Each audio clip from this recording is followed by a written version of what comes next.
Situasi agak berbeda hari ini. Siapa yang merasa ngantuk dicubit? Ya, karena nggak boleh bersentuhan, cubit diri sendirilah.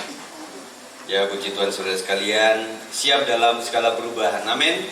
Karena kalau kita tidak mau berubah, maka situasi yang berubah, orang lain yang berubah, nah kita harus berubah. Dan hari ini salah satunya kita perubahan waktu ini kiranya tidak menjadi sesuatu, tetapi menjadi potensi untuk kita mengembang ke kanan ke kiri. Amin. Nah saudara, visi gembala adalah memang untuk kapasitas kita tidak mungkin kita di satu ibadah dan kemudian kita mimpikan untuk jemaat yang bisa berkembang dengan baik. Ya, seumpama seseorang ingin mengembangkan kolam atau apalah, sekarang lagi mainan cupang ya. Nah ini kalau cuma 1-2 ember yang ada di rumah itu nggak akan kembang-kembang. Ya, akhirnya akan ngumpul terus, akhirnya ya cabik mencabik, akhirnya ada yang mati dan sebagainya. Nah, sama dengan teman-teman yang lain, ketika ada di ruang yang terbatas, maka yang ditambah adalah jam ibadah. Nah, puji Tuhan, tadi pagi hampir 50 orang, dan hari hampir makanya hampir 50 orang, dan kemudian hari juga mirip. Nah, makanya saudara, ada potensi untuk kita membawa jiwa, amin. Memang ada beberapa yang hari memang nggak bisa hadir, saudara, karena memang ya situasi ya, lagi anget-anget dan sebagainya, lagi batuk dan sebagainya. Tidak, kalau masuk semua juga penuh juga. Nah, kita juga akan mengembangkan nanti kalau memang potensinya, progresnya terlihat dan ada signifikan, kita mungkin akan arahkan kepada yang sore, jadi 3 kali ibadah. Oleh sebab itu perubahan ini tidak menjadikan sesuatu, tetapi membuat kita lebih bisa mengembang lagi, sehingga membuat setiap minggu ada 2 tim pelayan luar biasa. Jadi membuat tidak berlama-lama untuk melayani. Amin. Nah kemudian saudara sekalian saya umumkan dalam pendahuluan khotbah ini bahwa mulai minggu depan untuk pra remaja dan sekolah minggu ada di tengah-tengah, saudara. Di tengah-tengah karena mungkin lebih baik begitu. Jadi energi daripada teman kita sekolah minggu cukuplah sekali tetapi maksimal, dan adanya di ruang ibadah ini. Jadi mereka bisa pakai band. Ya. Nah, kemudian nanti untuk orang tua yang pagi nambah waktu saja di 1 jam setelahnya untuk anak-anaknya yang anak sekolah minggu. Kemudian yang siang nanti percepatlah 1 jam kurang lebih untuk kasih kirim anak-anaknya untuk di sekolah minggukan di sini. Setelah itu baru ibadah siangnya seperti itu. Nah, oleh sebab itu pergerakan ini kita akan adaptasi terus sampai supaya nanti ruang-ruang kita menjadi maksimal, karena dengan demikian maka pra remaja akan leluasa di atas. Yang kemarin kita harus berkumpul untuk monitor PC dan sebagainya, karena anak-anak juga suka nonton film atau apa, dan itu sudah terjawab di ruang tengah. Dan ruang yang ada di pojok itu adalah sudah ber-AC, dan kemudian untuk ruang tunggu untuk mama papanya yang masih menunggu anak-anaknya, kira-kira begitu ya. Nah oleh sebab itu kiranya ini menjawab semua kebutuhan, dan hari ini para remaja masih bersama kita karena memang tenaga Bang Oto ada di sini, dan kemudian Bang Teonya belum bisa hadir, kira-kira begitu ya. Bisa dimaklumi keadaan ini, dan saya selalu apapun pergerakan dari sosial masyarakat atau apapun, saya ingin membaca kehendak Tuhan apa di balik semuanya. Amin. Nah dengan demikian kita akan bebas untuk meminta Tuhan kirimkan jiwa, karena kita harus melayani mereka dan akan terjawab. Kalau dalam satu ibadah kita agak susah, Tuhan juga bikinnya mau kirim jiwa tapi tempatnya nggak ada. Bagaimana? Kita mesti empet-empetan gitu, nggak mungkin. Dan kemudian kita di sini bisa begitu, tetapi parkiran akan susah untuk motornya. Makanya dengan pengembangan ini kira-kira begitu ya. Bisa nangkep Bapak Ibu ya. Nah makanya apapun yang gembala putuskan, tolong kita doakan saja. Mungkin ada kelemahan satu, karena tidak semua keputusan akan 100% bagus. Tetapi ketika kita menyatu dalam keadaan susah maupun senang, Tuhan akan memberkati kita. Amin. Puji Tuhan. Nah kita akan bicara mengenai karakter ilahi, saudara. Karakter ilahi belum nyala. Oh sudah.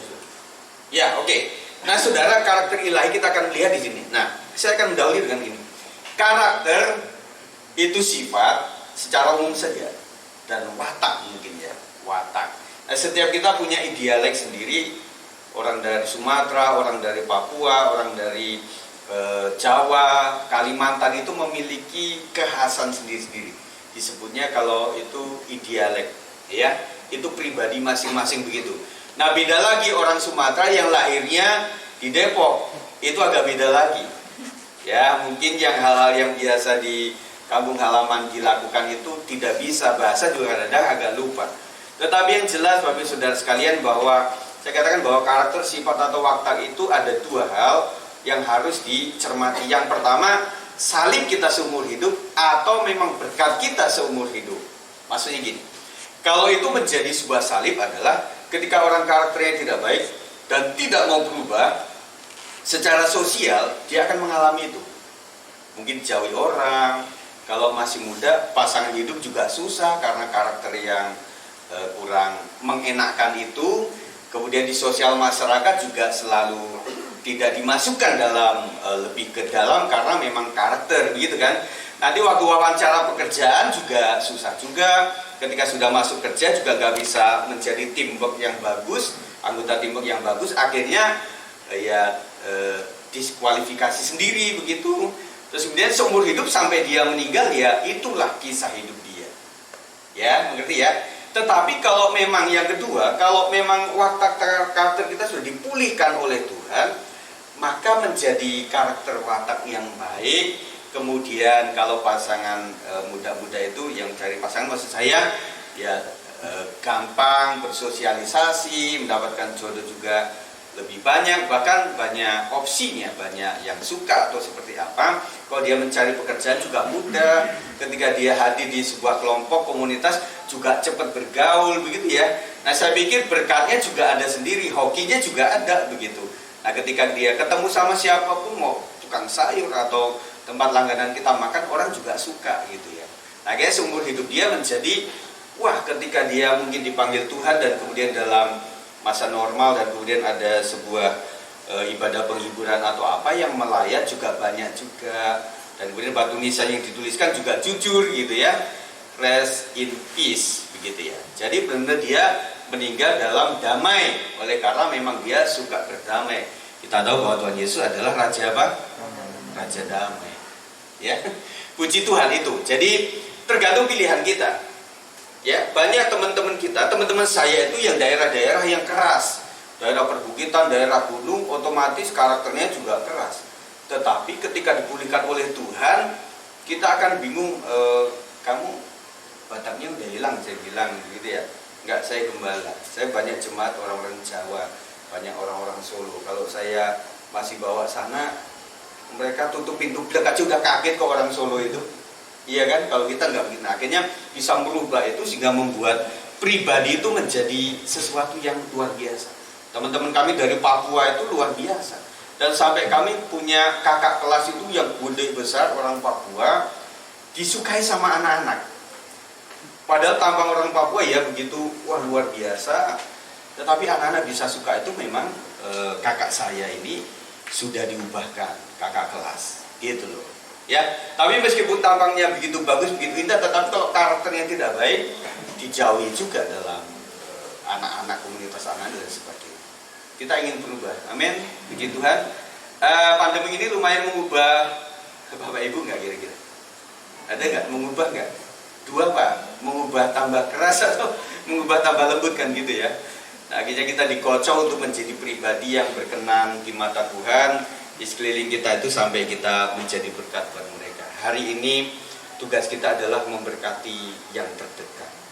Ya, kita sudah kehilangan banyak berkat, ekonomi, keuangan, damai sejahtera, rasa aman, nyaman, maut begitu dekat dengan kita. Dan kita harus mengimpartasikan berkat kepada orang lain, baik perkataan maupun apapun juga. Setuju? Ketika kita menjadi berkat, maka pelayanan kita juga akan mengandung berkat. Puji Tuhan. Nah, kita akan baca dalam Ibrani 11 ayat 4. Ini berbicara mengenai satu tokoh yang kita akan pelajari sedikit daripada yang terjadi pada masa itu. Ibrani 11 ayat 4 mengatakan 1, 2, 3 di depan. Karena iman Habil telah mempersembahkan kepada Allah korban yang lebih baik daripada korban Kain. Dengan jalan itu ia memperoleh kesaksian kepadanya bahwa ia benar, karena Allah berkenan akan persembahannya itu, dan karena iman ia masih berbicara sesudah ia mati. Nah, tentang Habil kita akan pelajari. Yang pertama adalah bahwa apapun harus didasari dengan iman yang sungguh dan benar. Apapun, saudara.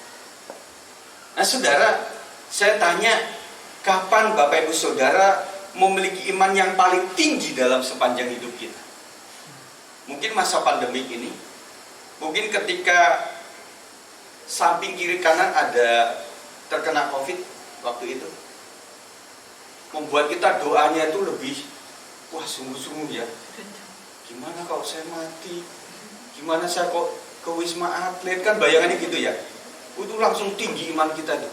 Aduh Tuhan tolong saya tuh, aduh Tuhan tolong saya, langganan saya pecel, langganan saya nasi uduk, langganan saya itu kena Tuhan, saya makan dari mana? Ya, itu luar biasa. Mungkin itu, atau mungkin pada saat ingin membutuhkan pekerjaan, atau pada saat pindah tempat, pindah rumah, atau mencari yang menjadi cita-cita, atau pergumulan sakit penyakit hari-hari. Dan tentunya Bapak Ibu pernah lah ingat pada waktu itu, saya paling beriman, paling sungguh-sungguh berdoa itu kapan? Pada saat anak sakit mungkin, atau pada saat kalau ibu suami sakit mungkin, atau ketika suami istrinya lagi sakit, atau ketika orang tua, ketika anaknya ada di sebuah tempat yang jauh. Dan seharusnya kadar iman itu seperti itu. Karena orang benar hidup oleh iman, gitu saudara. Nah saudara, di sini saya melihat bahwa di dalam Ibrani 11 ayat 6a mengatakan, tetapi tanpa iman, dalam bahasa Yunani pistis, tidak mungkin orang berkenan kepada Allah.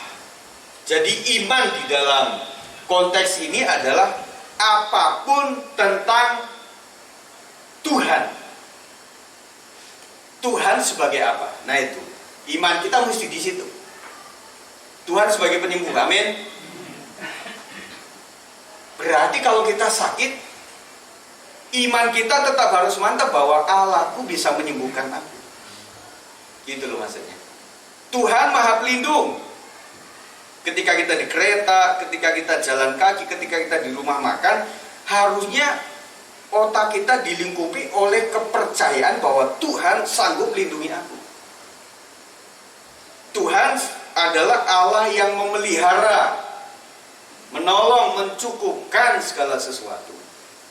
Ketika ada sebuah planning yang mungkin tidak akan tercapai, mungkin masalah kebutuhan rumah tangga, kalau kita memang menghidupi percaya betul secara fisik bahwa saya percaya keberadaan Tuhan itu seperti ini, Allah yang memelihara, seharusnya kita nggak takut gitu.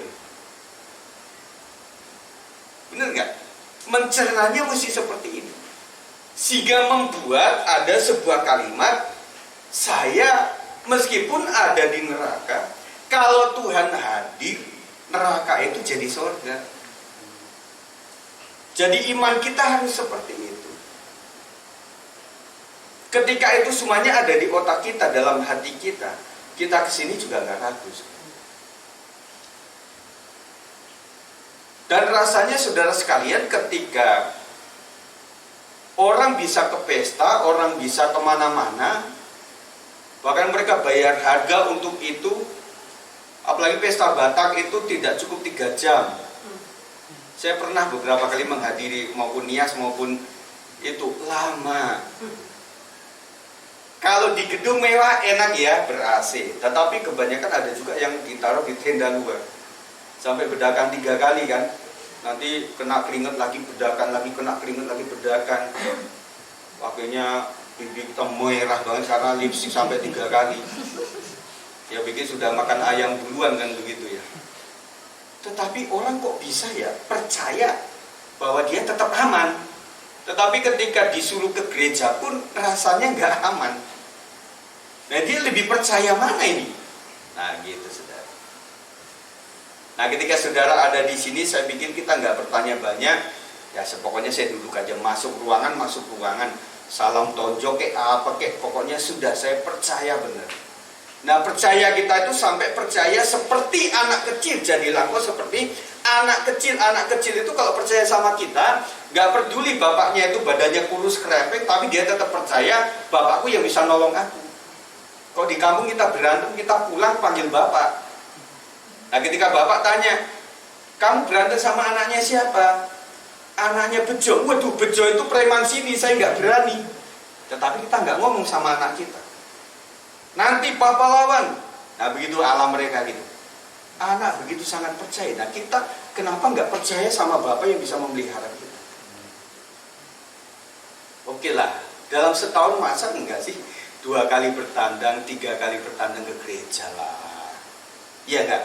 Buat teman-teman kita itu. Nah, kecuali kita melihat di medsos itu bahwa dia komen nggak ke gereja, memang di medsos juga nggak kemana-mana, berarti memang takut bener.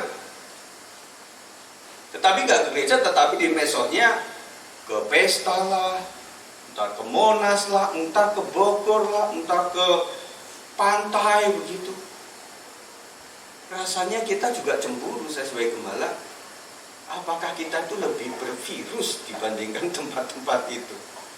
Jujur ya, rasanya bahwa iyalah 1-2 kali datang ke gereja. Kalau memang dibuktikan Anda datang terus kemudian 14 hari demam terus, ya sudah, nggak usah ke gereja. Tetapi kan bukti kita sekalian, ya puji Tuhan lah, Tuhan mengatur semuanya, melindungi semua. Amin. Luar biasa loh Bapak Saudara. Jadi itu ya, jadi kalau kembali ketika iman kita dikocok, saya ini sedang beriman bukan kepada seseorang atau apapun di dunia ini yang terbatas, tetapi saya ini sedang percaya kepada yang menciptakan bumi, yang punya segala-galanya, yang dia itu bisa menghidupkan yang mati. Kenapa mesti meragukan itu, saudara? Jadi harus dengan iman. Dan Habil juga melakukan itu karena iman. Kan begitu Habil. Yang kedua, saudara, untuk Tuhan harus ada unsur atau nilai korban. Kita memberikan korban persembahan, korban syukur, korban ucapan syukur. Bapak Ibu Saudara dikasih oleh Tuhan, kita melihat bahwa wujud kasih itu adalah pengorbanan. Jadi kalau kita sedang mencintai Tuhan, berarti unsur korbannya ada. Saya sangat menghargai teman-teman yang ada di siang ini, karena supporter untuk launching kita di ibadah kedua. Yang biasa dari kecil ibadah pagi nggak gampang loh. Jam 12 itu jamnya, aduh luar biasa sih. Di pantai kita bisa begini, ayunan di apa itu, di pohon kelapa gitu ya. Kalau bayangin gitu ya. Kalau di rumah ya gini gitu. Haleluya. Kan begitu jadinya. Benar nggak? Kayak saya bilang, waduh, ini baru perdana, ini luar biasa, tapi semangatnya luar biasa. Ya, puji Tuhan. Karena kita memang biasa di sini sampai jam 12 lebih. Nah, itu udah biasa, makanya progresnya saya ada, mantap gitu ya. Nah, saudara, kita melihat bahwa pengorbanan itu sudah biasa. Nah, maksudnya gini, di dalam yang terakhir ini, mari coba kita bayangkan, bandingkan dengan apa yang kita sudah lakukan. Bagi yang latar belakang bukan Kristen, saya bisa melihat pengorbanan untuk beribadah itu luar biasa. Iya kan? Waktu itu untuk agama yang itu saya korban 5 waktu. Kok sedang pelesiran, jamnya sholat, harus sholat. Kita aja nggak punya jam sholat. Kapanpun kita terjang sampai Bali, ya udah, doanya sampai aja sana. Doa yang di Depok itu untuk menguasai semua sampai Bali, rasanya begitu kan. Tetapi mereka enggak. Bahkan untuk kemudian lebih penting, mereka menyediakan jam-jam Jumat itu untuk ibadah. Nah, kalau masa lalu kita melakukan itu dengan luar biasa, ada yang puasa Senin Kemis. Iya. Karena memang ekonomi Senin Kemis, makanya puasanya Senin Kemis. Nah, sekarang kita berpuasa juga atur-atur lah. Tergantung nih, kalau si istri nggak masak yang enak ya puasa jadi. Kalau temen nggak ngajak makan ya puasa jadi, kan begitu ya, tergantung. Kok nggak, waduh, ini kayaknya harus puasa. Setengah-setengah deh, puasa Daniel. Saya nggak ambil dagingnya, ambilnya ini aja gitu. Sama aja lah. Nah, saudara, terus kemudian pengorbanan kita terhadap kantor misalnya. Dan kemudian olah di dalam keluarga kita, saudara. Orang itu begitu berkorban dalam keluarga itu, kalau namanya mau retret misalnya, atau teman arisan mau ke Monas, atau mungkin teman marga sedang mau bertemu misalnya di Wiladatika gitu ya. Mereka jam 4 pagi itu sudah melek semuanya. Udah cuci piring, udah siapin semuanya, dan begitu luar biasa. Anak-anak dibangunin dengan keras karena untuk tamasya. Jangan ketinggalan bus, nanti kita susah ke sananya. Betul, kita korban untuk itu begitu luar biasa. Belum pekerjaan, saudara, dari Pulau Gadung kita hajar habis dari pagi itu. Iya enggak? Sampai Mampang Buncit itu seperti jalan pribadi karena setiap hari lewatnya situ. Sampai polisi-polisi kenal, bapak lagi setiap hari soalnya. Jaketnya kan sama terus, motornya juga sama, helmnya sama, sepatu sama, jadi kenal polisi sama kita. Istilahnya begitu, korban kita luar biasa. Belum lagi hal-hal yang lain lah, saudara. Nah, ini mengutip bagaimana kita kepada anak kita di tengah itu. Kita bayangkan kita untuk anak itu bisa luar biasa memanage untuk sekolahnya, betul.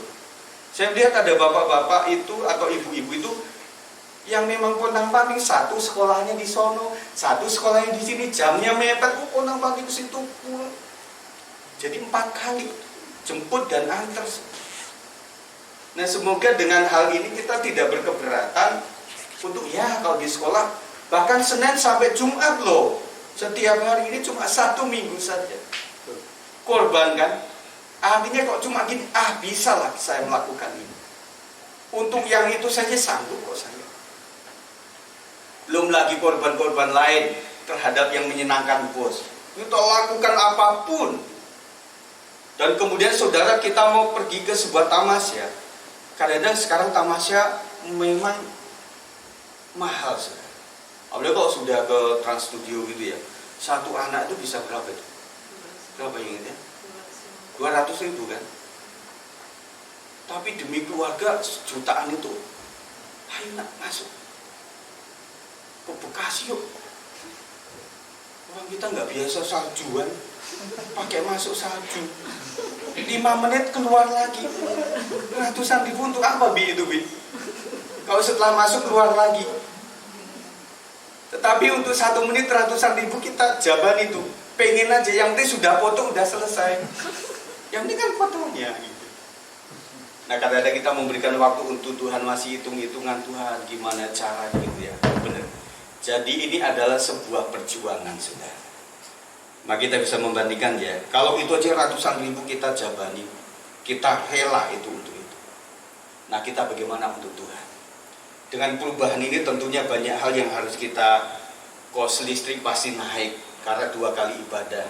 Kemudian kita harus kasih minimal kopi atau gula di belakang situ, kemudian mesti apa seperti apa. Makanya saya sarankan teman-teman yang tergerak untuk membantu dalam konsumsi atau apapun juga, nanti koordinasi dengan Bu Marta supaya kita bisa satu. Jadi enggak di satu waktu minggu itu makanan begitu banyak, tetapi minggu lain begitu kosong. Karena waktu bawa semuanya, iya Pak, rohnya sama, iya rohnya sama, iya jadi bawanya sama gitu ya. Enggak, kita coba atur supaya semuanya bisa baik. Tentunya adalah sebuah penghargaan kepada pengorbanan dari teman-teman kita. Ya, puji Tuhan. Udah mulai ada yang angop. Yang ketiga, untuk Tuhan belajar memberi yang lebih baik. Nah, di dalam bahasa Yunani ini adalah pleion, itu mengandung arti yang pertama greater in quantity, yang kedua adalah greater in quality. Ya udah, saya bahasa Inggrisnya kayak gini. Pokoknya jelas. Ya, jadi ini bermakna tentang jumlah dan juga kualitas atau mutu. Habil ini memberikan tidak cuma jumlah, tetapi mutu. Ada beberapa teman begini, ketika ada sering saya ungkap ini, yuk minggu depan kita akan membantu secara sosial kemana gitu ya. Bagi Bapak Ibu Saudara jemaat yang memiliki baju layak pakai zaman dulu, itu kan baju bekas gitu ya, sepatu bekas, terus piring bekas, panci bekas gitu ya, karena di daerah silakan. Tetapi ada beberapa orang karena tahu belajar memberikan yang lebih baik, dia beli baru benar. Jadi masih ada, pokoknya ada plastiknya dan sebagainya. Dia bilang kita yang barang bekas saja. Enggak, saya pengen yang terbaik. Nah saudara, kita berpikir kalau untuk yang kita sayangi itu sudah yang terbaik semuanya, kita lakukan. Kadang-kadang istilah kata kita nggak punya apa-apa, nggak apa-apa, yang penting yang aku sayangi senang. Itu ada di karakter orang tua yang mengasihi anak-anak. Ibu-ibu kita yang bergumul, sempat ibu saya bergumul juga. Jadi kadang-kadang apa-apa itu dikasih anaknya dulu. Meskipun di sana juga tetangga saya ada yang dikasih anjingnya dulu. Anaknya ntar aja, yang penting anjingnya makan semuanya. Tetapi untuk yang dikasih itu pasti begitu. Nah ketika kita mencintai Tuhan, apakah kita belajar memberikan yang terbaik? Waktu WL itu berkata gini, mari Bapak Saudara kita akan persembahan, mari kita akan berikan yang terbaik. Kita tertutur, pakai jangan pakai itu dulu. Kata-katanya, kita memberikan persembahan itu saja udah. Kok yang terbaik?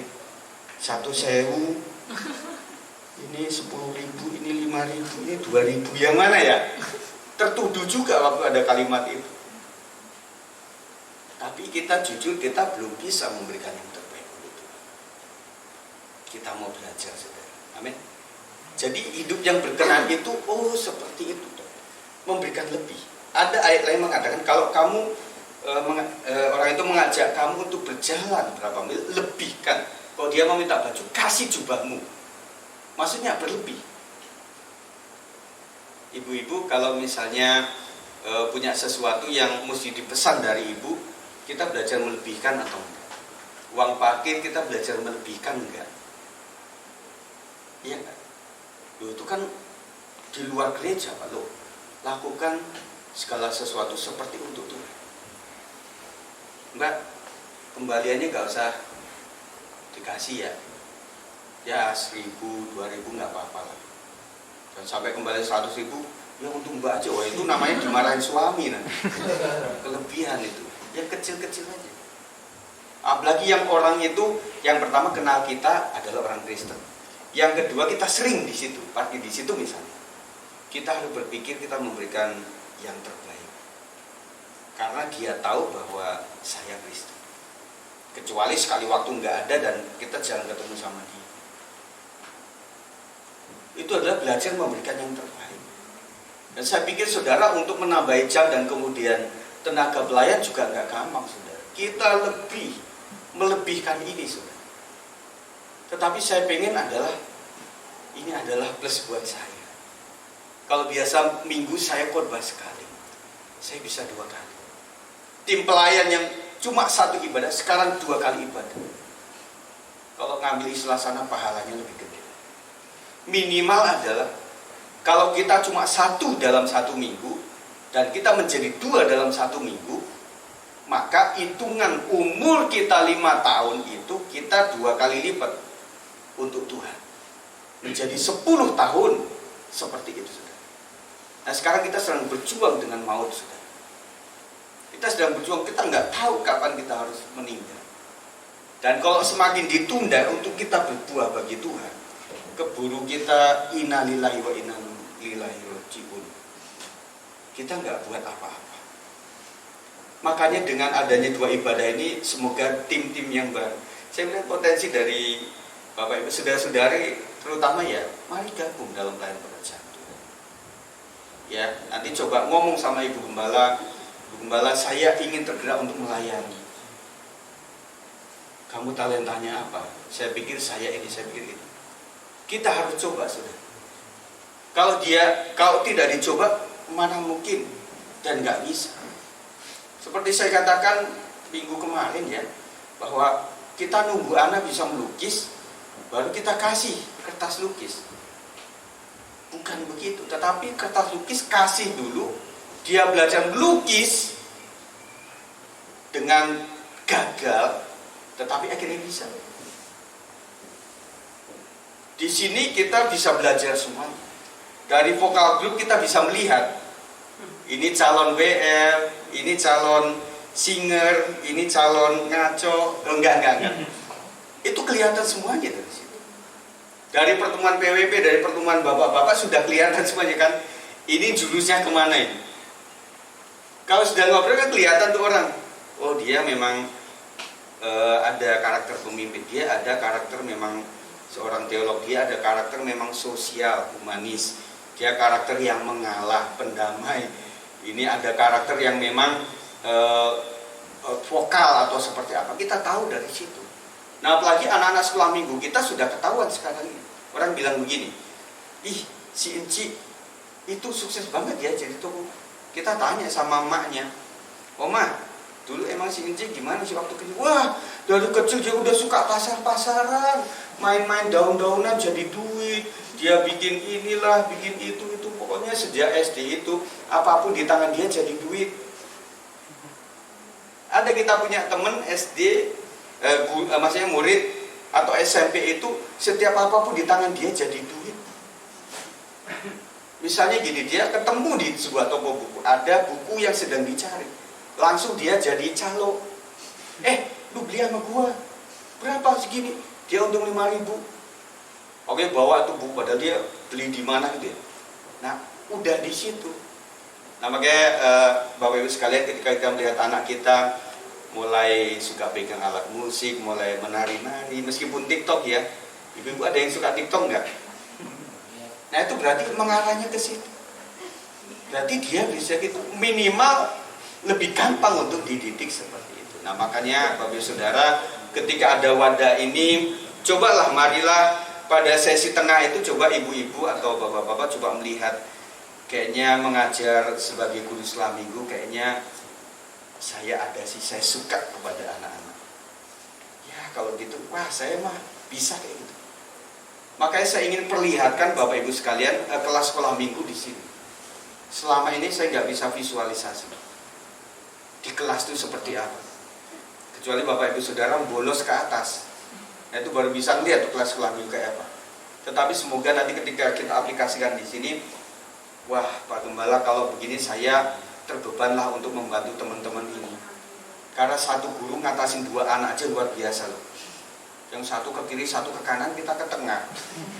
Itu aja udah nggak sanggup gitu. Nah ketika ada teman-teman minimal bisa lebih terjagai lah ya. Itu maksud kita semuanya. Dan kemudian pra remaja nanti bisa diolah untuk diproyeksikan kepada pelayanan umum juga. Iya kan? Jadi bakat-bakat ini harus kita tahu, kalau tidak sampai kapan. Gitu ya. Jadi saya ingatkan bahwa model kita adalah bahwa kita ada dalam pelayanan tertentu, bidang tertentu, tetapi sudah ada adik yang memang ngiringin kita. Nggak nunggu sampai saya sudah nggak ada baru digantikan, nggak nunggu sampai guru selanjutnya sudah nggak ada baru digantikan, nggak. Modelnya kita barengan.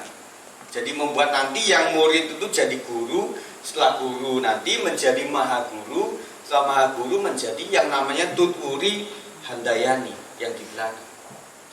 Kalau kita belum melakukan apa-apa sebenarnya sudah tuturi handayani, itu sama-sama bohong juga. Kita nggak pernah lakukan apa-apa, tetapi kita ingin menjadi guru terhadap murid-murid yang kita nggak punya pengalaman. Makanya para dosen sekarang adalah minimal S2 dan S3. Karena S2, S3 pasti ngalamin S1. Yang diajarkan S1. Kecuali zaman dahulu lah, yang artinya punya kelebihan, dia bisa ngajar, dosen lepas atau apa. Tetapi sekarang nggak bisa. Saya mentok S1, makanya nggak ngajar-ngajar. Ya sudahlah, ngajar kita aja ya. Puji Tuhan. Semoga anak-anak generasi berikutnya bisa S2, S3 dan membuat kita meskipun dari tempat yang kecil akan muncul seorang presiden, seorang manajer, seorang pebisnis yang hebat, seorang tadinya dia memang sopir taksi, tetapi berikutnya dia akan menjadi pemilik ulpaksi. Tadinya orang tuanya tukang becak, waktu dia besar anaknya menjadi pemilik becak. Nah saudara, kita kadang-kadang agak mencibir dengan barang-barang bekas. Itu bos barang bekas, itu kaya raya, bantar gebang dan sebagainya. Tanya aja, sawahnya luas.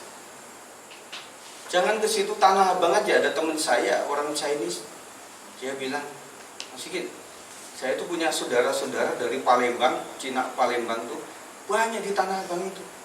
Setiap dibongkar, setiap itu dibakar itu, besoknya dia bangun lagi. Gampang bangun orang dari kardus, tetapi dia di kampung halaman itu, waduh. Makanya Tanah Abang itu susah digusur karena apa? Hepengnya banyak di situ. Agak berani melotot aja dapat duit dia di situ. Makanya preman-preman dapat banyak di situ. Ada yang mantan dari Tanah Abang, enggak saja. Begitu sudah. Ya. Jadi saya melihat bahwa kita mencoba hari ini, Tuhan saya sudah kasih pelayanan dalam satu ibadah, ya sudah kita mencoba untuk 2 kali ibadah. Makanya teman-teman sekalian, para punggawa daripada pelayanan di tempat ini, mari ada nilai korban, ya. Artinya ya udahlah, nambah 1 jam berarti saya nambah lagi pahala. Kerajaan surga, harta di surga saya sudah tanam lagi 1 kali lagi. Puji Tuhan. Makanya saya mengapresiasi untuk ibadah siang ini, bahwa kalau kita konsisten di sini saudara, kita akan mengembang. Ya, kita akan mengembang, kita akan coba yang memang sudah terbiasa di sini, nanti kita akan data, kita coba ngembanginnya pakai apa ini, supaya ibadah kedua ini bisa nggak ngantuk gitu ya. Membuat apa kayak model seperti apa yang kreatif, mungkin pujiannya atau apa, atau mimbarnya seperti apa. Jadi membuat kita juga, wah kita juga kompak gitu loh ya. Jadi dengan ada 2 ini bukan saingan, tetapi membuat kita sense of belonging. Karena tanpa pembanding orang nggak bisa maju. Serius. Nah ada pembanding itu disebut bulian. Bulian ketika direspon dengan baik itu membuat orang jadi merangkak, melompat bahkan. Oleh karena apa? Kayak lu mah nggak bisa. Loh, saya akan buktikan bahwa saya bisa. Akhirnya orang bisa mencuat. Kalau orang didiemin, rasa sudah cukup begitu. Nah makanya kita olah supaya benar-benar ibadah kedua ini menjadi sesuatu yang ngangenin, berupa apapun juga kita usahakan. Ya, nah saya minta, tapi untuk tim inti tentunya tetap berkorban. Kalau misalnya Pak saya harus diperbantukan di pagi atau apa di sesi tertentu, ya saya mau. Tetapi dalam artian kita punya mayornya. Mayornya itu saya ibadah siang, mayornya saya ibadah pagi. Tetapi suatu kali saya harus naik atau turun, saya siap. Karena saya adalah pelayan. Beda dengan jemaat yang kita layani. Kalau jemaat itu memang hadir tepat waktu bisa, pulang tepat waktu bisa. Tetapi kalau para pelayan Tuhan itu tidak boleh menggunakan alat tepat waktu. Karena kalau jam 12 ibadah, tepat waktu itu ya jam 12 itu. Jadi nyampe di depan itu jam 12 kurang 1 menit. Dia lari, pas Pak. Tepat waktu. Tetapi buat para pelayan Tuhan, para tim inti, kita itu adalah hadir sebelum waktu, pulang sesudah waktu. Ini korban saudara sekalian. Kalau sebaliknya berarti kita bukan pelayan seperti itu. Tentunya ini juga dinamis. Tahu kan Pak Sigit nggak terlalu keras amat. Dalam artian cobalah kita untuk memperbaiki, sempurna. Artinya iya saya pelayan. Saya harus lebih berkorban daripada jemaat Tuhan. Gitu saudara. Amin. Tetap mendoakan buat teman-teman kita yang memang hari-hari sedang mengalami banyak kendala saudara, supaya kita nanti menyatu, ketemu lagi. Nanti muncul lagi, ketemu lagi. Tuh puji Tuhan, itu senang saudara. Ya, karena mereka juga berkerinduan untuk bisa hadir. Nah saudara sudah menang sudah. Yang keempat saudara, nilai hidup kita tetap hidup meskipun kita sudah mati. Tinggalkan sesuatu yang masih tetap ada di saat kita sudah tidak ada. Nah saudara, Habil ini darahnya bisa berteriak kepada Tuhan. Saya ambil sisi lain, bahwa kalau kita memiliki mutu, kuantitas, kualitas hidup yang berkenan di mata Tuhan, apa yang kita tinggalkan itu tetap hidup. Kita teringat banget bahwa waktu Bapak Ibu Saudara masih sekolah minggu atau kecil, waktu itu yang sudah Kristen ya, ini ada orang-orang yang memang menjadikan kita seperti ini oleh karena mereka. Mana orangnya? Sudah nggak ada. Orangnya sudah meninggal. Itu bisa om kita, bisa tante kita, bisa nenek kakek kita, atau bapak gembala kita yang lalu.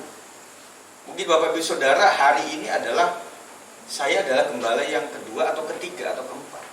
Ada orang-orang terdahulu yang itu sekarang sudah nggak ada. Tetapi seperti rohnya itu masih menitipkan sesuatu pada kita yang masih hidup. Jangan dia masih kita ingat, nak, kamu nanti akan menjadi hamba Tuhan. Kita abaikan waktu itu. Saya ingin jadi pebisnis, saya ingin jadi dokter, saya ingin jadi ini. Tetapi karena perkataan daripada almarhum atau almarhumah itu begitu luar biasa, mengarah juga menjadi seorang hamba Tuhan. Dan sekarang terbukti banyak hamba Tuhan, para pendeta itu yang masih ada di kalangan pebisnis. Memang harus ada. Bagaimana bisa menggarami para pebisnis kalau tidak ada pendetanya di situ? Ada mantan penjudi, ada mantan preman, ada mantan juga dari angkatan kita juga punya. Ada dari Banten waktu itu, kalau kita sidang majelis daerah sudah dia pakai pakaian lengkap. Kita jimpel juga ini aparat, enggak, kita PDP waktu itu, pendeta pembantu. Dia abdikan itu, harus ada yang ke situ. Karena apa saudara? Bagaimana kita bisa menggarami misalnya tingkatan dalam pemerintahan harus ada orang. Kalau enggak akan bisa lurus-lurus. Harus ada ke situ. Nah, oleh sebab itu saudara sekalian, kita menyadari bahwa saya bisa sampai di sini oleh karena ada orang-orang yang sekarang sudah enggak ada, tetapi doanya luar biasa.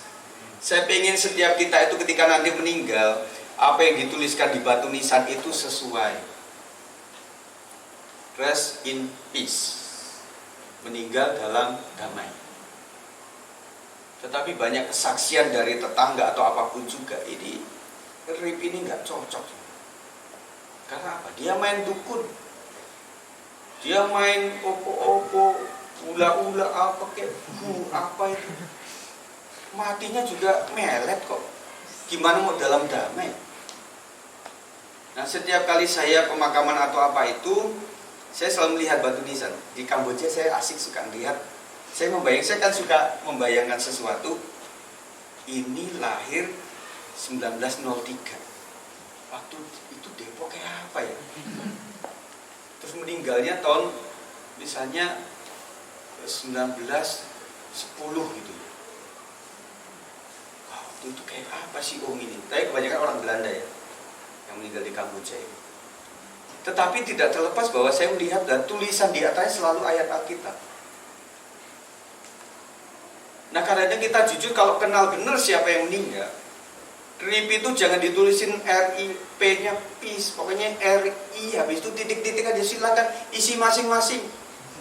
Kok keluarganya peace, kalau yang disakiti ya lain lah nulisnya rest in apa gitu loh. Rest in melet-melet atau apa begitu. Jadi membuat itu jujur. Nah, semoga saudara, Bapak Ibu Saudara sekalian, kalau kita kayak Habil, kita memang berkenan di mata Tuhan meskipun terbunuh oleh kakaknya yang jahat itu, tetapi kita itu memiliki satu yang kita tinggalkan itu tetap lestari. Ini adalah orang yang setia. Dan saya bersyukur dengan guru sekolah minggu saya yang pertama. Waktu itu kita interdenominasi. Karena bapak saya penginjilan, sehingga saya sekolah minggu itu siapa aja yang ngajar. Waktu itu enggak ada kita tanya, kakak ini dari gereja apa, lulusan apa, enggak. Karena di kampung itu ada orang sedikit bisa Alkitab, dia mau mengajarinya, kita bersyukur banget itu. Kita jauh-jauh kecil-kecil gitu jalan kaki, nyampe situ rumahnya tutup. Orangnya bilang kakaknya nggak datang hari ini, kan nggak ada model telepon waktu itu. Akhirnya pulang lagi, saudara. Orang-orang sepertinya berharga.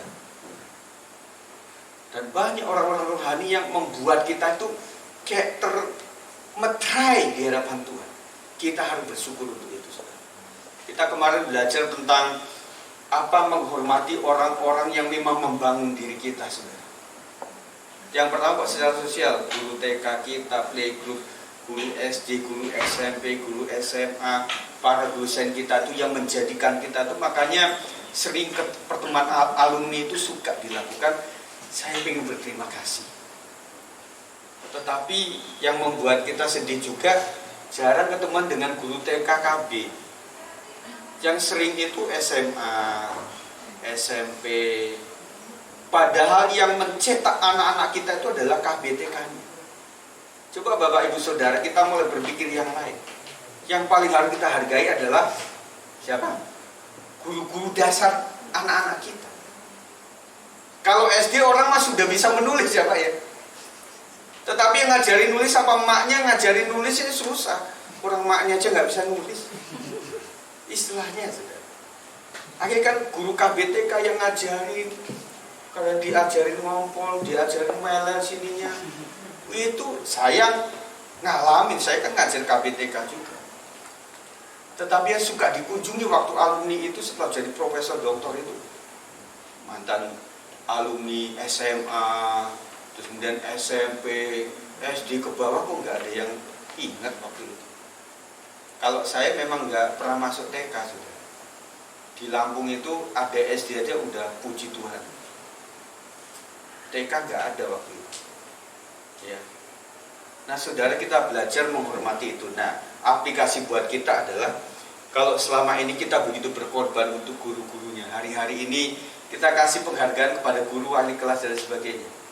Kita pernah nggak kasih kesempatan untuk kasih penghargaan kepada guru-guru sekolah minggu? Ini ada guru sekolah minggu, yang mereka juga mendidik bahkan secara rohani. Ungkapannya apa? Terserah Bapak Ibu Saudara. Tetapi kita ingin belajar menghargai orang yang sudah membangun kita dan anak-anak kita. Supaya dengan begitu anak-anak kita juga terdidik. Oh iya, Pak, ini mau dikasih buat siapa? Oh, wali kelas nak, buat kepala sekolah nak. Kadang ada yang menggerakkan seperti itu. Tetapi suatu kali anak kita tahu, dengar, ini untuk siapa? Ini untuk guru sekolah. Wah, mereka juga rasanya, oh iya ya. Bagi pelaku-pelaku pelayan Tuhan itu juga mereka berkorban habis-habisan untuk ini semua. Guru yang Bapak Ibu Saudara kasih itu mereka punya gaji. Guru-guru selama minggu kita nggak ada gajinya, saudara. Langsung dari surga, amin. Kita adalah perpanjangan tangan daripada Tuhan. Jangan berarti Bapak Ibu, saya nggak punya anak sekolah minggu aman. Nggak juga. Kita bisa melakukan itu sebagai penghormatan kita. Sekali waktu kita teringat kepada seorang yang masih hidup tetapi sudah sepuh sekali, yang pernah membangun iman kita. Satu kali telepon, Opa, ingat nggak? Ini namanya siapa? Pasti nggak ingat. Namanya ini, mau sebutin apa kayak nggak ingat, karena sudah sepuh. Saya adalah mantan anak sekolah minggu Opa. Dan saya mau kirim berkat buat Opa. Apa itu? Kasih OVO kayak, kasih apa kalau deket GrabFood kayak apa kayak. Jangan kasih bunga doang. Orang tua nggak suka bunga. Bunga bank iya. Kasih selenjur gitu, bunga mawar plastik. Ya. Saya berpikir seperti itu. Kalau selama ini kita korban luar biasa untuk sesuatu yang sifatnya dunia, tapi kita mau belajar menghargai hal-hal seperti itu. Amin Bapak Ibu Saudara. Nah, makanya saya berharap bahwa pergerakan ini kita siap. Saya katakan begitu tadi, kalau Bapak Ibu Saudara, saya tidak mau berubah, maka gereja Tuhan sesuai pergerakan Tuhan akan berubah sendiri. Kalau kita tetap tidak mau berubah, orang lain akan berubah. Dan kenapa hewan, binatang purbakala itu akhirnya punah? Kata teori, karena mereka tidak mau berubah. yang mungkin mau berubah itu kadal, cicak, buaya, iguana, yang gitu-gitu katanya tuh. Tetapi yang nggak mau termasuk jerapah pun, kata teori jangan dipercayai. Itu tadinya jerapah itu lehernya pendek, tetapi karena binatang darat itu sudah memakanin semua, akhirnya yang ada di atas. Akhirnya setiap itu berusaha naik ya. Itu teori, saudara, saya juga nggak terlalu percaya. Katanya akhirnya jerapah hidup sampai sekarang. Ya. Nah, kita bagaimana, saudara sekalian? Kalau kita tidak mau berubah dan Tuhan sedang menggerakkan sesuatu, kok sifatnya kelompok gereja, Tuhan lalukan itu, saudara. Akhirnya ketika Tuhan akan bergerak untuk gerejanya dan tidak nangkap api Tuhan, maka api itu akan ke tempat lain. Sehingga membuat kita gereja yang ketinggalan. Gereja yang tertinggal. Orang sudah di mana, kita masih di sini saja. Dan kita merasa sudah cukup. Yang penting itu, saudara. Jadi saya juga berdoa untuk semua perubahan. Jadi saya minta kepada semua pengurus, hanya mari kita mendukung semuanya, apapun itu, tidak semuanya sempurna, tetapi kita akan jalin sama-sama, adaptasi lama-lama bisa. Amin. Nah, ke depan ini nanti coba ngomong sama Ibu Gembala, siapa yang tergerak untuk melayani. Saya sudah mengumumkan, artinya saya sudah bertanya ya, gak perlu saya pribadi tanya, tetapi coba berdoa kepada Tuhan, saya ingin melayani Tuhan di bidang ini. Kita akan coba rekrut dan kemudian akan kita berdayakan untuk berbagai pelayanan. Pelayanan itu apa saja, Pak?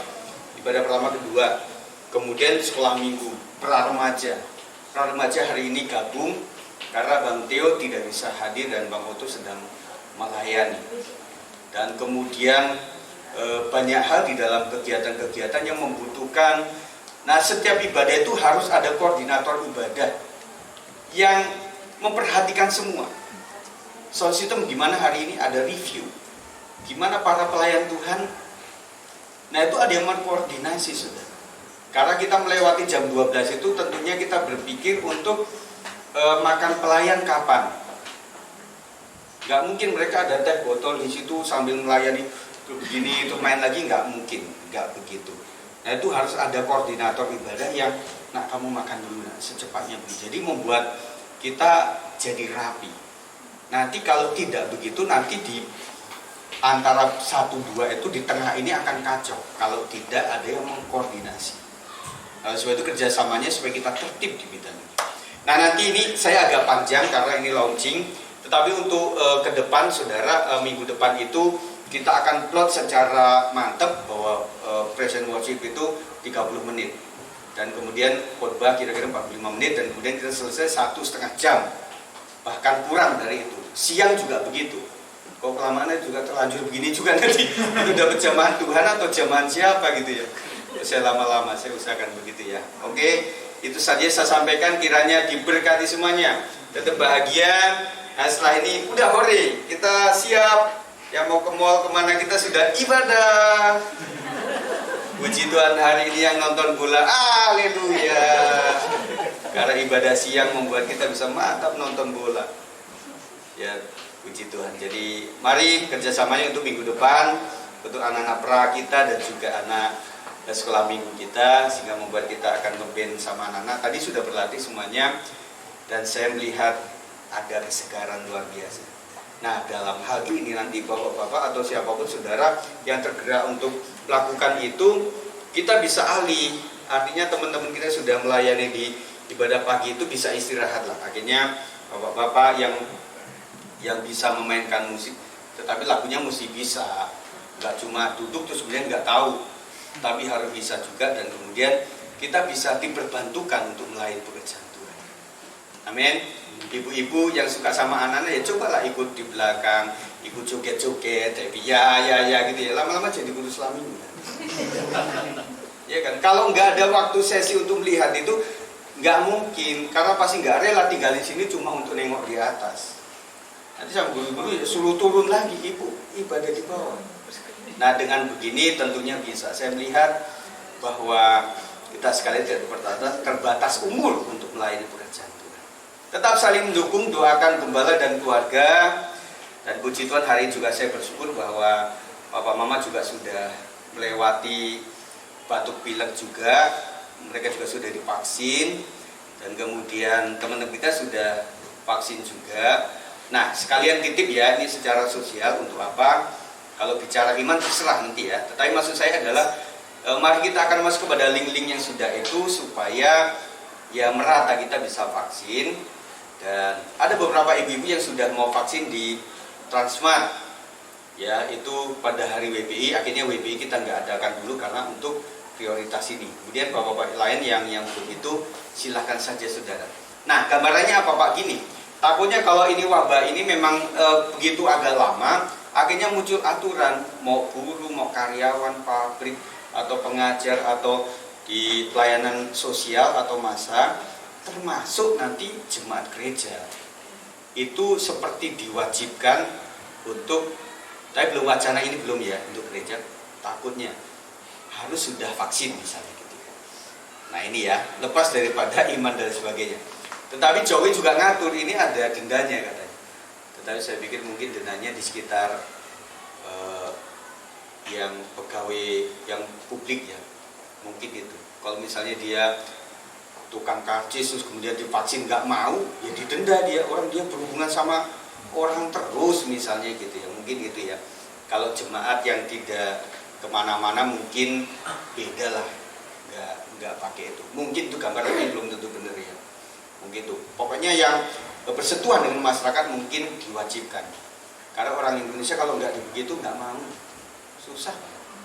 Ya, akhirnya memang sekarang terjadi lonjakan dan kabarnya di India itu sudah ada Delta Plus. Karena udah susah mau kasih nama apa lagi ya. Kalau Delta Plus, nanti muncul Delta Plus Plus. Jadi kayak hotel kan, ada plus-plusnya begitu. Kalau nanti udah namanya sudah sampai Omega, itu udah bingung lagi kasih nama apa lagi ya. Nah apapun itu saudara, tentunya Tuhan akan kasih amanat apa ini kepada gereja Tuhan. Nah makanya beberapa waktu ke depan ini kita akan nyanyikan lagu ini sebagai lagu untuk kita minta pemulihan dan kesembuhan dari Tuhan. Ada beberapa